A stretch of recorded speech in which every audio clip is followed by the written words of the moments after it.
আসসালামু আলাইকুম, কেমন আছেন সবাই? আজ আমি এসেছি আপনাদের মাঝে জামাই পিঠে নিয়ে। আমি নিয়েছি একটি ডিম, মেজারমেন্ট কাপের হাফ কাপ চিনি। আমি এখানে মেজারমেন্ট কাপের 2 কাপ আটা নিয়েছি। এখন মেজারমেন্ট কাপের 1 কাপ পরিমাণে পানি দিয়ে দিলাম। এতে পরিমাণ মতো লবণ এবং মেজারমেন্ট কাপের হাফ কাপ পরিমাণে চিনি দিয়ে দিলাম।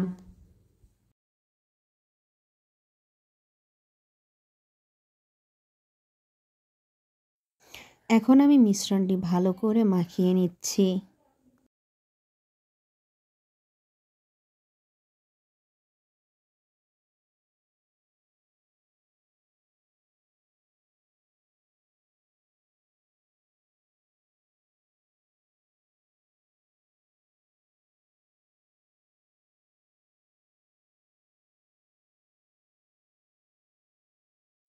পারফেক্ট মিশ্রণ তৈরি করার জন্য আমি আরও 1 কাপ পানি দিয়ে দিলাম।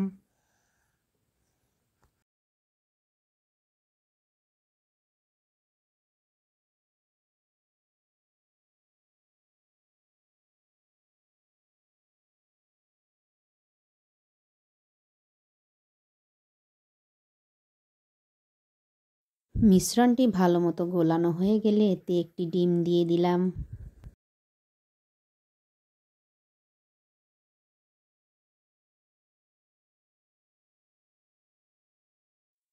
ডিমটি ভালোমতো ফেটিয়ে নিচ্ছি।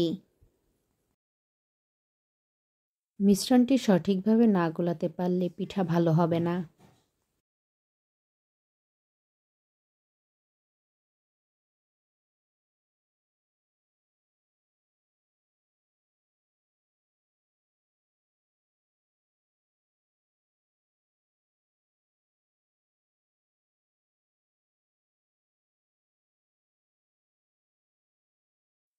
আপনারা দেখে হয়তো বুঝতে পারছেন আমি মিশ্রণটা কতটুক ঘন করেছি। একটি কড়াইয়ে মাঝারি আঁচে তেল গরম করে নিব। আমি এমন একটি লোহার সাজ দোকান থেকে কিনে নিয়েছি। এখন এটি তেলে গরম করে নিব।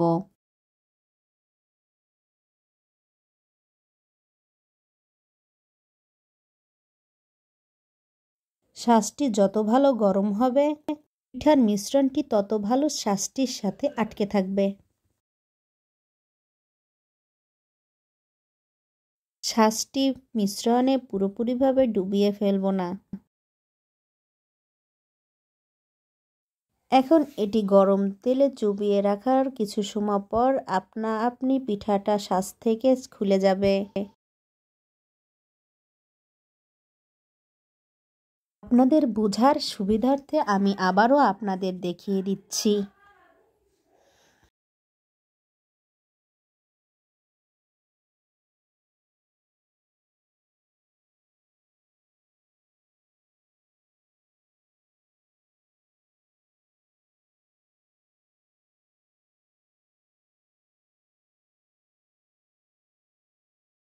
বাদামি রঙের হয়ে আসলে পিঠাটি তুলে নিব। একে একে সবগুলা পিঠা ভেজে নিলাম। হয়ে গেল আমার মজাদার জামাই পিঠা। এমন মজার মজার সব রেসিপি পেতে আমার চ্যানেলটি সাবস্ক্রাইব করে বেল বাটনটি টিপে দিন। আল্লাহ হাফেজ।